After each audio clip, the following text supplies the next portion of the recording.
Welcome to the Lap Podcast. This is episode 11, 20 seconds. In this episode, we're discussing Max Verstappen's tumultuous penalties, Ferrari's constructors' charge, all the excitement heading into Sao Paolo, and more.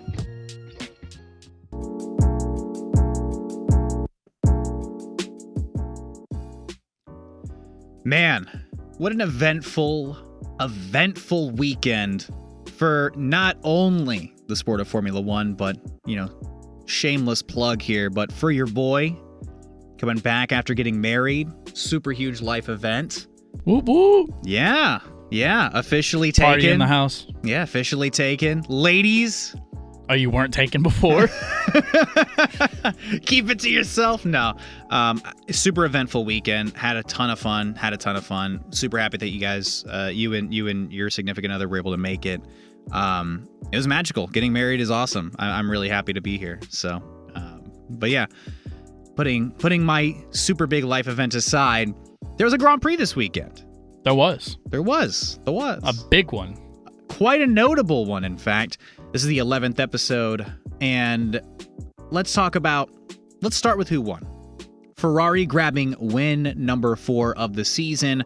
Both of their drivers splitting them down the middle, 2-2. Carlos Sainz grabbing the first one in Australia, and then taking the Mexican Grand Prix by not a super big margin. I think it was about, 4 or 5 seconds. It wasn't massive. So he and Lando Norris were pretty close at the end there, but a very convincing and a very strong win for Ferrari. Leclerc, also, of course, Monaco and Monza. 71 points separates him from Max Verstappen at the moment. 120 points opportunities left this year as far as winning with between races and sprints for the rest of the season. So mathematically speaking, Charles is still in play here. But with their strong form of late, do they have a true shot at the Constructors' Championship this year? They're only behind McLaren by 29 points. So I'm just going to hand it over to you, Kevin. How scared are you of the Scuderia at the moment? I don't want to say we called it, but we kind of called it, did we not? I said that they were going to pass Red Bull for sure. Well, they did that. I'm trying to remember what my timeline was. I think I might have said that Ferrari were going to do it by Austin, so I'm a one off if my memory serves me correctly. But yeah, man, only 29 points. Do you feel the Italian breath on your neck? Yeah. I mean, it's kind of hard not to, right? Well, let's think about it, okay? McLaren have not looked as strong coming out of the break for one reason or another. It was a very good weekend for Lando, but I mean, the car is still fast. I mean, no, it can win races. Right, of course. But these mistakes that Oscar Piastri had been making in qualifying are, dare I say, obviously unnecessary, but unacceptable. No, it's leaving you guys open. He's starting from P17, and granted, he's still finishing P8, which is tremendous. But it's what if you were P8 to begin with? Then where would you be fighting, right? So it's kind of hard because it's I want Oscar to be doing better to help Lando do better. But it kind of just feels like right now Lando's been fighting at the top all on his own. So McLaren have not been as strong coming out of the break. Now, Ferrari, Charles has been firing on all cylinders. Carlos, obviously a spectacular weekend for him. What could be a farewell, possible last win for him for the Scuderia before taking his talents to Williams. But it's very scary because it's kind of like the discussion we had with Red Bull, right? Where it's Max is really all you have to worry about. No, Ferrari, they're legit. Carlos and Charles, you saw it. Other than Lando slipping in, getting that quick pass over Charles before the end of the weekend, or before the end of the race, excuse me, they almost had a 1-2. And it's their second straight win. And correct me if I'm wrong, it would have been their second straight 1-2. Yeah. So, I mean, they're strong. They're as powerful as ever. And I think you can also tell by the comments coming out of the Scuderia garage that they got nothing to lose because they're either, they kind of already have solidified their spot in the constructors. It's going to take a long shot for Charles to win the drivers. And honestly, I think the math equates out to like 17 or 18 points per weekend he would have to beat Max. Right. Not impossible, but very unlikely. Well, and think about it like this way. If Ferrari thought Charles had a chance, then they would have swapped him and Carlos. Sure. But that's not what they're focused on. They wanted to take the for sure points in the constructors, which they have, 537 now in the constructors. McLaren lead the way with 566. Obviously, 29 points Red is Bull's just a weekend. Red Bull's just fallen. But yeah, I mean, this weekend and all the weekends going forward, this is going to come down to the wire between Ferrari and McLaren, excuse me. Wrong engine. Right, same engine, wrong team. Yeah. And then on the driver's side of things, it was a good weekend for Lando. But, I mean, I guess we'll see what happens with Ferrari and Charles and what they decide to do. But no, they're strong, and yeah, as a Papaya fan, I'm a little scared. I think you should be more than scared. The form that Ferrari have right now, they look very well put together. Both of their drivers, you mentioned, are excellent, right? Charles is bringing consistency. Carlos is bringing consistency. And what this duo, as well as the improved car over time, has been able to bring for Ferrari and for the fans and for everybody back in Maranello is a true chance, not at a driver's championship, which is always lovely, but even a team championship in a year that, again, we started watching Red Bull picking up right where they left off, just dominating the field. Seeing Red Bull now slot into third where they're likely going to finish, it would take an act of divine intervention to get Mercedes anywhere out of P4. Yeah, so Red Bull has 512 points. Just for the listeners who don't know, and Mercedes, they're way back there. They got 366. Yeah. So there's just no chance that it's going to happen. But Ferrari are just not making mistakes. You're talking about Lando and Oscar, and Lando doing his job this weekend, putting it on the podium. Oscar, very uncharacteristic. He's had a couple of moments like this, but overall, pretty uncharacteristic for him to be that far down starting in P17. The possibility of, let's say, even a P7 or a P8 start, that's probably at least a P4 finish for McLaren on the other side. There's a little bit more room there. A bad weekend for Oscar, that's just racing. Sometimes these things just happen. Right. Like, I'm not going to over-magnify that moment. However, because he's still finishing the points, still a good drive on race Sunday, but man, this is going to come down to Abu Dhabi. I really feel this way. The way that these two right now are trading whoever's going to be faster week in and week out post Singapore, I'm very excited to see exactly what it's going to look like when we come down to Abu Dhabi. I think the Drivers' Championship is just a bit out of reach. I think Lando would have to score an average of 12 points per race weekend over Max over the next 4 weekends for that to happen. Again, mathematically not impossible, but it looks like Red Bull have done enough to keep Max within, keep his 4th championship window. But man, this Ferrari versus McLaren, this battle, this is what we're going to be tuning in to see. If Max, for some reason, DNFs, I think that opens up the possibility of a championship fight for real for the drivers. Right now, I'm shelving that. We can still be incredibly excited for the team battles. It's going to take teamwork. It's going to take cooperation. It's going to take, for McLaren, the emphasis of, hey, we can't afford to have these rookie mistakes anymore. Ferrari, the culture is winning. Everything there is winning. Everything there is supporting and trying to not just win races, but win championships across the board. I would argue here that Ferrari are just a little bit better in these kinds of moments. I think that's a fair argument, especially with how young Oscar is. And he's not a rookie technically, but he's in year 2. Year 2, if you want, sophomore season. He's got a lot of work to do. He's a fantastic driver. At times, he's showed more promise than what we've seen from Lando. I think, and again, we talked about this before, I actually like Oscar more than Lando. I know it's a thin margin at the moment, but, I mean, the progression is going to be disgusting. Yeah, but that's fair. But he is in year 2. There is a bit of an inexperience factor. They're still hanging around that leaves you guys, the Papaya team, the McLaren fan across from me, open and vulnerable. Yeah, but it kind of sucks for Oscar because it's like, hey, we know you're trying to grow up and learn the sport and like get advanced in just your second year, but like we need you to stop making mistakes because we have a constructors title that we're trying to win here. Mm-hmm. And we need you to help. It's kind of a lot on his shoulders, right? Because it's like, hey, we need you to help Lando. Hey, we need you to not bleed points so we can win the constructors because now Ferrari's inching closer. The dynamics within the team have been very much so a back and forth. But at the end of the day, the only thing that's going to solve this is just strong results. It's kind of funny because it makes me think of like the predator becoming the prey. Because it's like just 2-3 weeks ago, if not a month ago, it was like, oh, McLaren's getting up on Red Bull. They're getting up on Red Bull. They're going to take over Red Bull. Well, like it wasn't even that. Like it was very much so. Look, like it's inevitable, and then McLaren are probably going to run away with the constructors. But now they left themselves so vulnerable, and Ferrari have obviously already passed Red Bull in this title fight.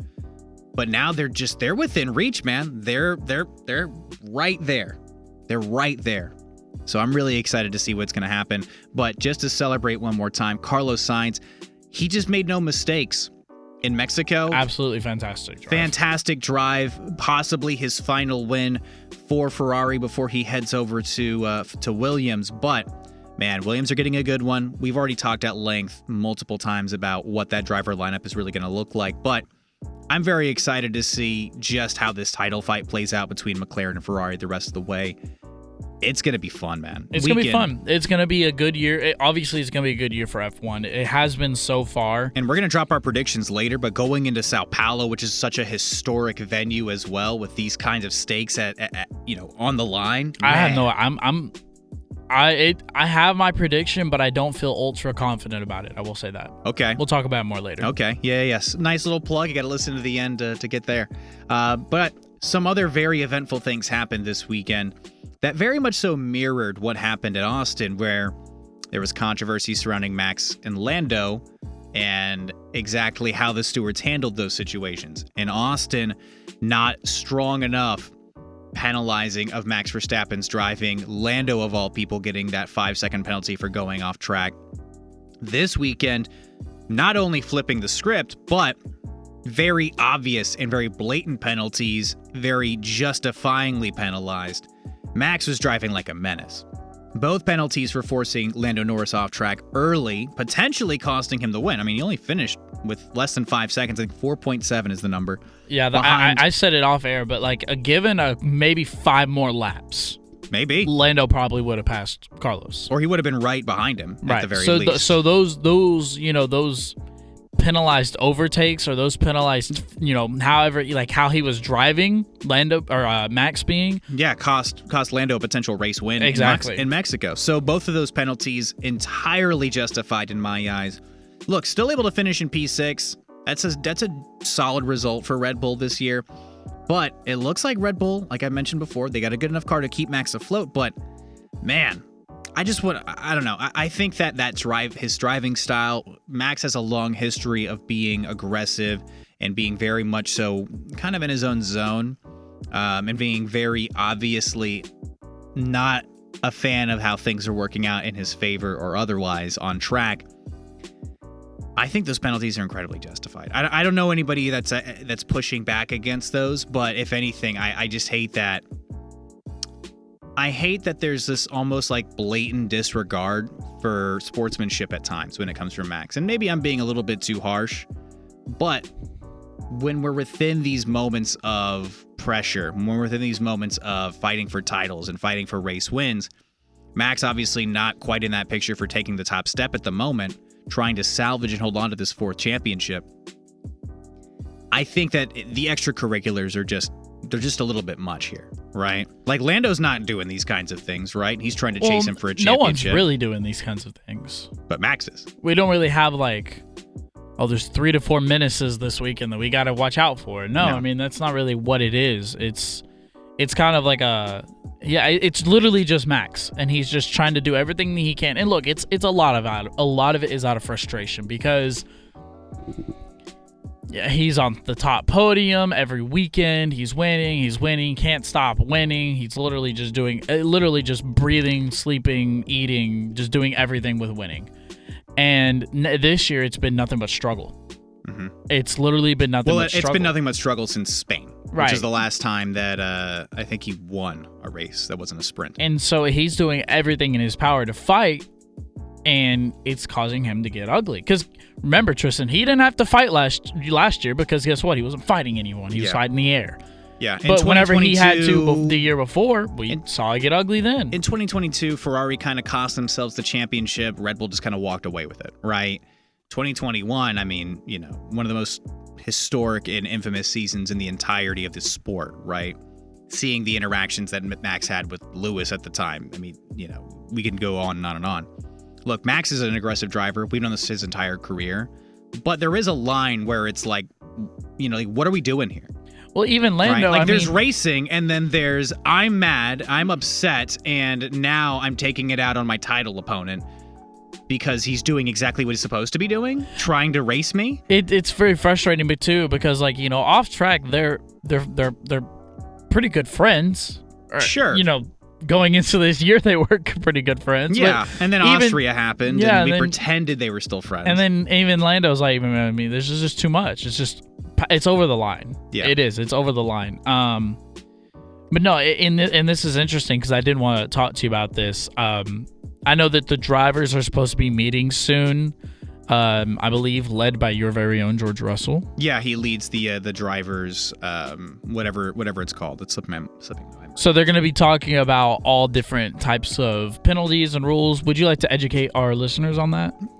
Which one? The driving rule, as far as forcing other cars off track? Well, I know they're going to be talking about that, but I know they're going to be talking about various amounts of other things as well. Just racing rules in general, from what I've been told. You go ahead on this. Actually, you're kind of leading me somewhere that I'm not sure where I'm going. Okay, all right, okay. I'm not sure where I'm being led. Go ahead. You inform me. Dude, I just got married. It's been really busy. Okay. Okay. Well, so I keep hearing that George Russell he's leading the way for this for pretty much what's going to be like.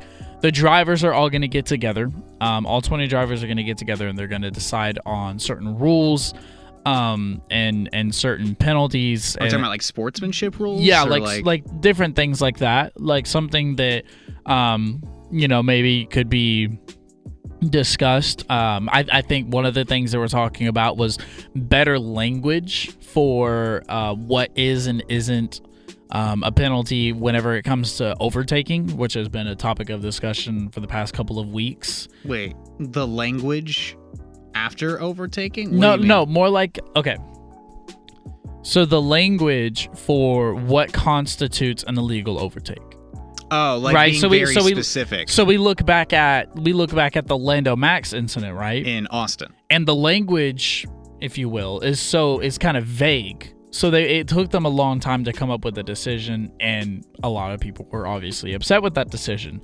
So you decide on a language that makes more sense, that's more clear, then you can say, oh, well, we made this decision because if you look at the rules, this is why or this is why.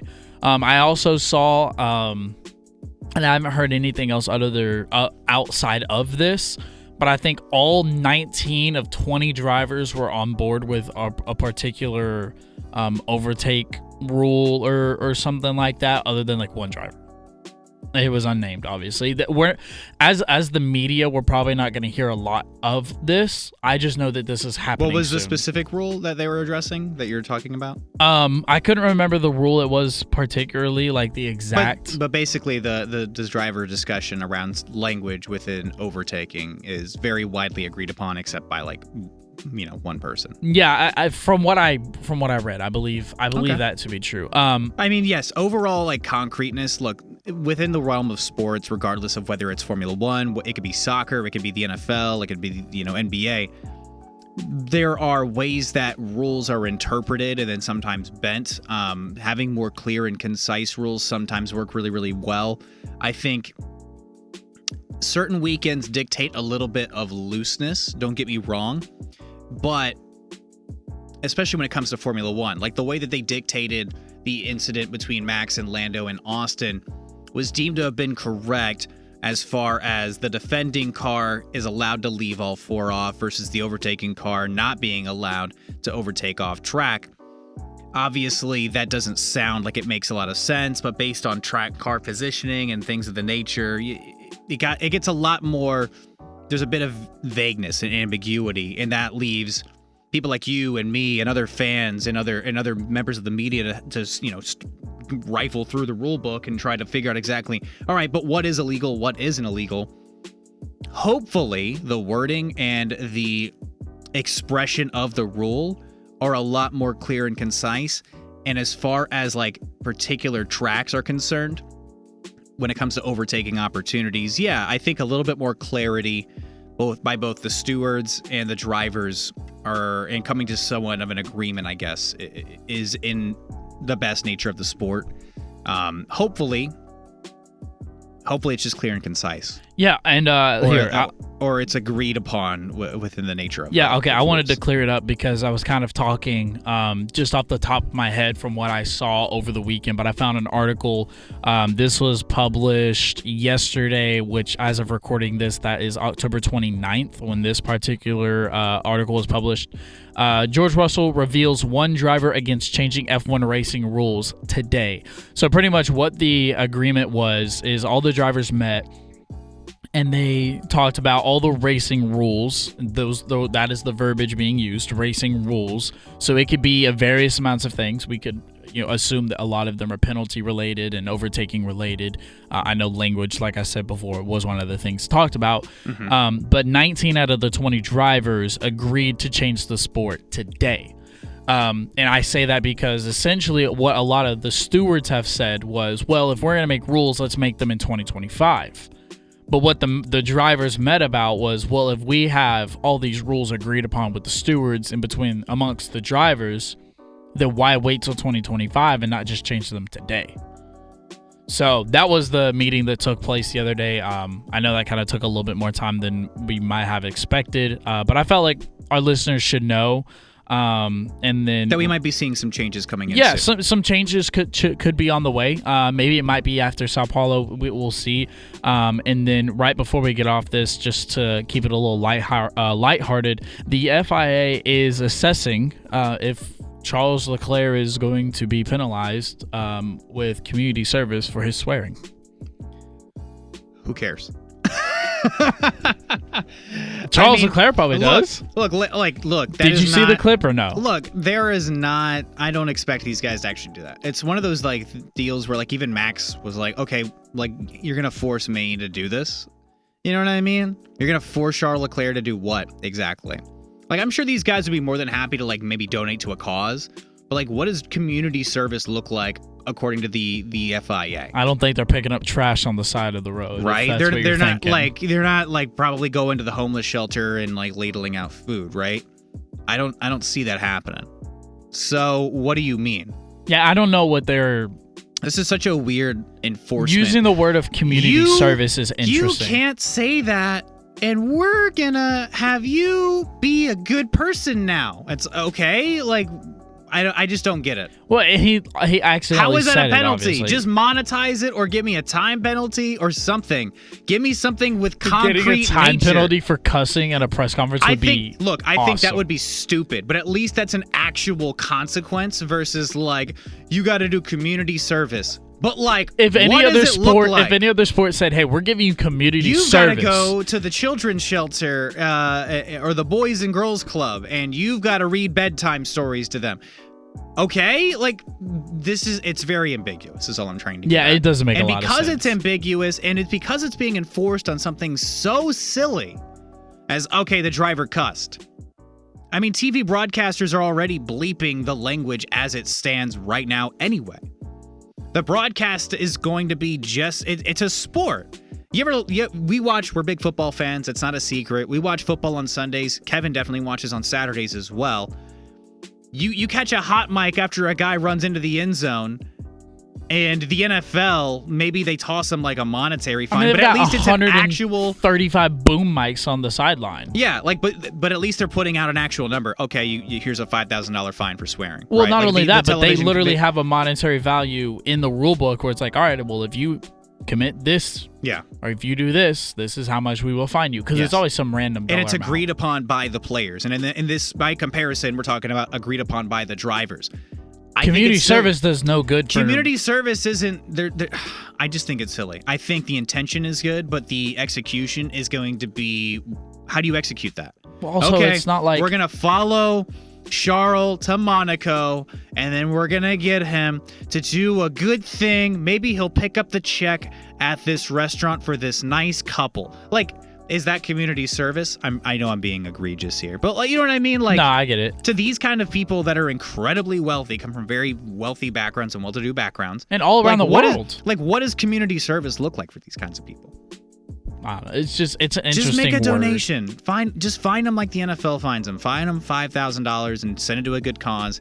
Yeah, toss a little money towards charity. It all goes to a good place. And it's not like he's Max. This is literally the first time I've ever heard Charles cuss. Yeah. Whatever. I just think it's silly. I wanted to get you on a little rant. And I mean, I successfully did that. You got me going. Now, look. speaking of rants, do you want to talk about another Red Bull driver? Oh, my favorite Red Bull driver? Yeah. You mean Sergio Perez? Look, Perez. I feel bad. No, you don't. No, wait. Let me land. I feel bad if you're listening to this and you're like a diehard Checo fan. Because you would literally think that Tristan, Rines, and Kevin Walker are the biggest Checo Perez haters of all time. And I'm here to say that That is kind of true. That's not right. Kind of true. It's frustrating is my relationship with Checo Perez. I'll put it like that. It's frustrating because He needs community service. it's frustrating because he finished last of all cars that finished the race. And he would have finished second to last if they didn't try to go for the fastest lap, Which he failed to get Literally failed. because he suffered body damage earlier in the race driving like an imbecile. And then complained about Liam Lawson. And then complained about Liam Lawson. Which, we'll talk about him, but like, dog. I mean, like, we could talk about him right now. That dude's taking a seat. He's fighting. Either he's taking his seat or somebody else is taking his seat. Sergio Perez is cooked. It's over. It's over. One more time. It's over. It's done. He's got 4 races left. Oh, he could win a race right now, and I still wouldn't want him back next year. So how does that work contractually? Does Red Bull still have to pay him? They just got to pay him. That's it. It's like, hey, we're going to pay you because you're so terrible. Yeah. We I don't know. just signed you to a deal. I don't remember how much money it is. I know it was a 1+1. He's going to get paid next year, no matter what. But you cannot afford to have Checo Perez in the seat next year if you're Red Bull. This is disgusting. He started P18 at his home race. This is literally his home. Yeah, I think that's the most asinine part of this entire conversation. That it was like, coming out of the break, it was like, all right, well, let's see if Checo can not suck as bad. And then he kind of was like doing okay. It's like, okay, that's not a terrible finish. It's and one then thing he to be literally okay. did awful. It's one thing to be like, okay, I'm going to buoy my terrible performances with okay performances. Then what's the average there? Bad. It's bad. If you're the average of bad post-China, man, it's bad. Well, he's already talked about leaving the sport anyway. Oh, no, they asked him, are you going to retire? Because there were rumors, right? He was facing scrutiny. And at this point, he might as well just say yes. But he has said vehemently, I'm not planning to retire. Which is now just going to be embarrassing. Look, and I understand the appeal of Checo. I get it. He brings in a whopping amount of sponsorship money. He brings in a ton of merchandise sales. I understand the appeal of having a Sergio Perez on your team. But not to interrupt, but Mexico, I guess whoever would be the people that run or advocate for the Mexico Grand Prix already said that they're pulling out of F1 no matter what, even if Checo stays or not. Really? Yes. Okay, so that's they news said to that me. has no decision in their whether they want to stay or leave. They want out. Yeah. So, but all that to say, like, merchandise or otherwise, right? Red Bull are costing themselves millions of dollars in championship points. They are. Do you think they're going to want to pay for the super license for Sergio Perez next year? I doubt it. I don't think so. And I'm sure I know Red Bull feel the same way. Christian Horner was addressing media and speculation that they were inquiring about Franco Colapinto's availability, which would be very interesting. because I think Liam Lawson, within their current driver system right now, their little program, would be the second best driver. Of course, Max Verstappen. I did see that Yuki is supposed to be testing out that Red Bull in a couple of weeks, if not in Sao Paulo. Okay. So I guess that's something to look out for. But I agree with like you. Yuki, but Yuki DNF'd at this race, whether his fault or otherwise, racing incident. And Liam Lawson, I know in just P17, not a great weekend, still finished ahead of him. But look at the car. So, like, Yuki hasn't necessarily done a lot. Like, if he was going to beat Liam Lawson, this might have been a great weekend to do it, but he still didn't do it now. I root for Yuki Tsunoda. I actually like Yuki Tsunoda. Just imagine right? Liam Lawson and Max Verstappen on the same team. They're just going to literally physically fight each other after every race. I think they'd be fine. I do like that Liam has a little fire. They might not be your favorite, they might not be the most charismatic lineup of all time, right? Like, between the two of them.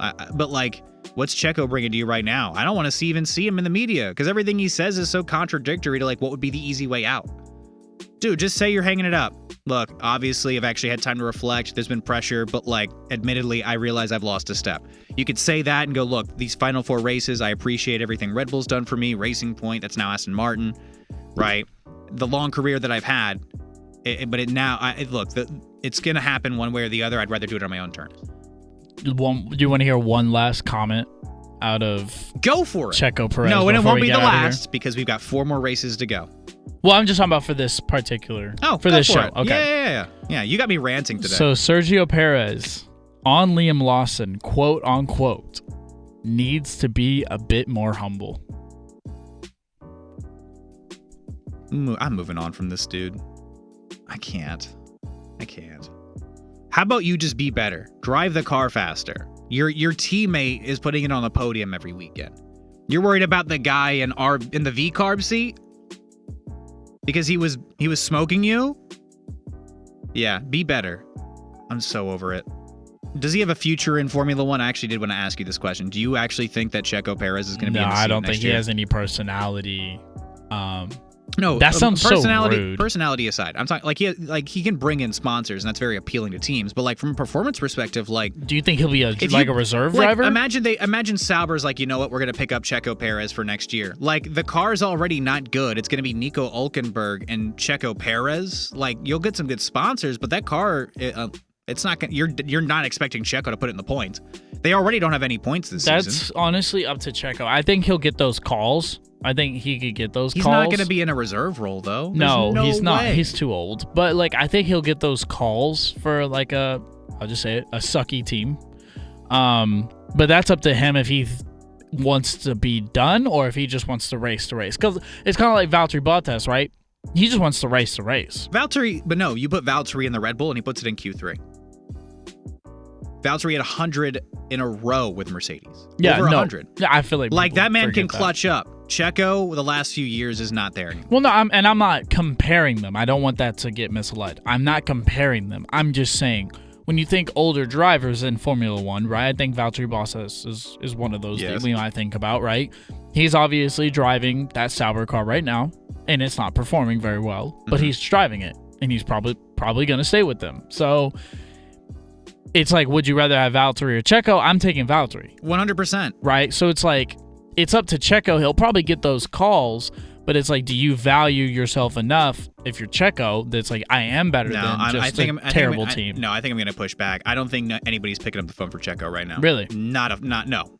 There's only one seat left that isn't in Red Bull. Okay. Well, I'm just talking in general. Maybe not next year, but just in general. Maybe no one's picking up the phone for him. I think that's a very well good possibility. If I did say the possibility was there, I would say probably less than like 30%. It's not very high. No. I mean, look, to be fair, there's a non-0% chance that somebody is going to pick up the phone and call him, but there's also a non-0% chance that some F1 team heard about my karting times from this past weekend and are like, "Yo, maybe we want to give this guy a shot."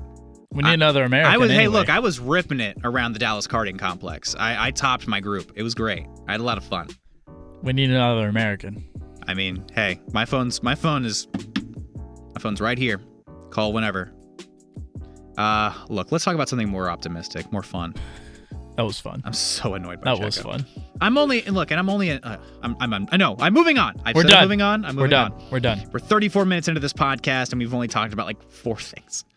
Haas had a really strong weekend, and I do really want to highlight that. They added 8 points to their constructors. Kevin Magnussen had a 7th place finish. Hülkenberg had a 9th. I think I've done the math correctly there. Ayao Komatsu and this team have been on a tear lately, a 10-point hold over for the P6 position right now, so they're definitely ahead. A very comfortable margin with 4 races to go. So going into 2025, Toyota partnership, I'm really excited to see how much more they can progress alongside Toyota.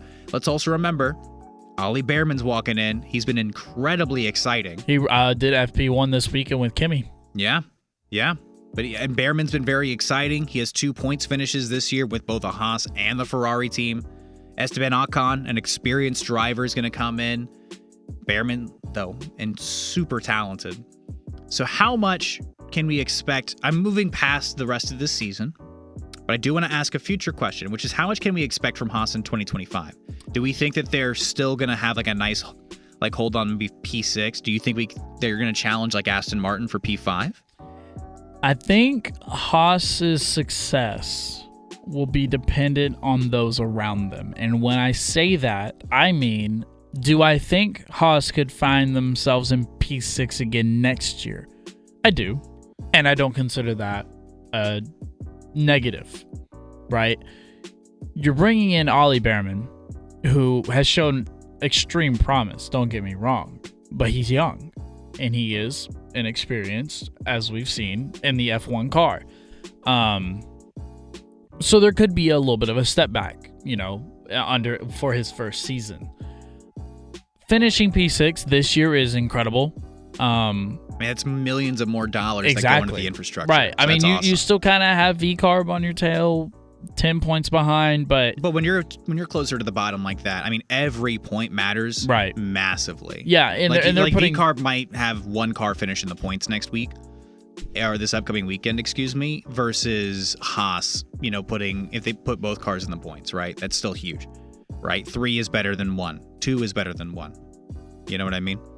Yeah, no, I agree. I think it's gonna be something to watch. I think Haas, is one of those teams that could really do well next year. I think it, like I said. And let's remember, by the way, let me just let's make this a fun conversation. Do you think that Haas had the capability of competing with Aston Martin next year for P5?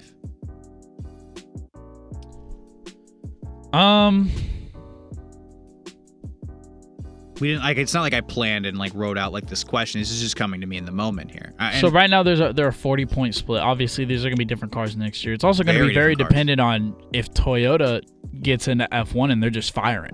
The partnership started effective immediately. Right. I'm talking about engine-wise though. Well, no, it's a Ferrari engine. They're just getting a lot of infrastructure within the partnership with Toyota. Toyota's offering then going to eventually be building them a simulator. Haas have not had an actual simulator of their own ever. Wait, are they going to have a simulator next year? I think they might. They could finish P3. Their talent is limitless. I think so. Don't quote me on that, but I know that their infrastructure is getting enhanced. Hey, look, everything about this team is getting. I'm going to bring it back to football, just like Jameis Winston said. Why go for the sky when we've already been to the moon? No, what a character, what a guy. All seriousness. I think Haas could be a mid-fight contender. I think them and Aston Martin, will honestly be the battle to watch. Because obviously Aston Martin's they're not going to be really doing anything different. Between that 5 to 7 range, I really think next year it's going to be Aston Martin, Haas, and Williams. I completely agree. Yeah, I completely agree. I have no argument with that whatsoever. Because here's the other thing too. Adrian Newey doesn't get to Aston Martin until March next year. He's not going to have built their car for next season. He's going to walk in and maybe have a couple little points of input. But Adrian Newey is not there to build the 2025 He's there car. for 26. He's there to begin in 26. So just non-factor, Adrian Newey for 2025. Just on pure merit and what they have. Man, I think Haas they're in a really good position. Like, we saw a lot of excitement last year. Like, Williams outperformed what their expectations. Haas are doing very similar things and even beyond. And Williams even, while we're having this conversation, have done a lot to build their infrastructure. They put a lot of time and a lot of money and a lot of really good resources and have brought in a lot of really good engineers and minds into this team. Williams have been on an upward swing. They're going to have the best driver lineup between those three teams, in my opinion. Oh, for sure. So I think that's going to be a ton of fun, man. I do. And I think Williams and I think Haas could reasonably get P5, by the way. I think Haas and Williams are the teams to watch, but I think the race for P5 and the Constructors next year is going to be a really good one to watch. It's going to be so much fun. Mercedes didn't do too much this weekend. Not super notable. But as we head into Brazil, some really interesting information's come down the pipeline. Lewis Hamilton is going to be driving Ayrton Senna's McLaren this Saturday on the 30th anniversary of the legendary Brazilian driver's passing. I think that's huge. I mean, I don't know how much you know about this, but Lewis Hamilton obviously idolized Senna growing up. That was who he wanted to be. Right? That was his favorite racing driver of all time, among a number of other drivers within the sport, young, old, whoever. Right? I think this is just as a pure moment. You know what I mean? Knowing that that's coming, I can't wait to see the pictures. I really can't wait to see the video. Just as we're walking into this weekend, I think it's gonna be super fun. Of course, the 30th anniversary once again of Senna's passing. They're doing a lot of different tribute stuff for him this weekend. The podium caps and the pole position caps going to be yellow and green as well, with Senna's logo in blue to help, represent the Brazilian flag. Pole position award will also feature yellow, green, and blue stripes. Senna passed during the 1994 San Marino GP held at Imola during a mechanical failure. They also had a moment to celebrate him in Monaco this year. Look, a lot of this year is going to be has been surrounded by the anniversary of Senna's passing. Just a huge, part of the history of Formula One and his impact within the sport. So, just a really cool weekend, honestly. I think we can look forward to a lot of historical stuff this weekend. What are you thinking? Yeah, I think it's going to be really fun. I think, like you said, the pictures and the videos,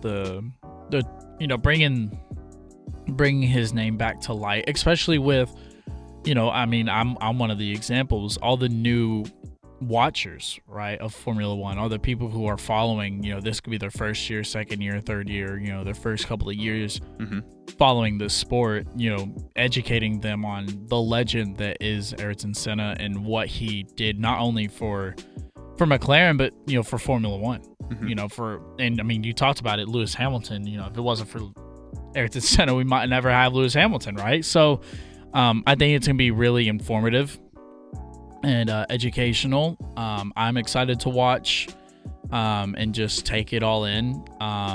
It could be a little emotional too, and I think that's good. I'm very much so looking forward to it. Yeah, and as we're walking into this Brazilian Grand Prix, and as we start to close out this episode, we still got to hit our predictions, right? So I think let's start with our podium. Who do you got placing top step, second, and third? I got Charles on the top step. I think he's going to continue his domination in trying to inch closer to that Constructors Championship, not so much the drivers. I think Lando has a superb weekend. I think he kind of figures it out. I don't know if he'll start on pole or not, but I do think he'll get another P2 finish. Yeah, for the meme's sake, I hope. For your sake, you better hope he doesn't get pole to lose it. But I do think Max finishes behind in third. Okay, I've got Leclerc once again winning. I think this would be our first back-to-back winner. No, excuse me, because Sainz won. But this would be his third win this season, which would be super exciting. But yeah, I got Leclerc finishing in first, Norris second, and then I got Carlos Sainz wrapping out the podium. You got the exact same lineup from last week. Flip it, yeah.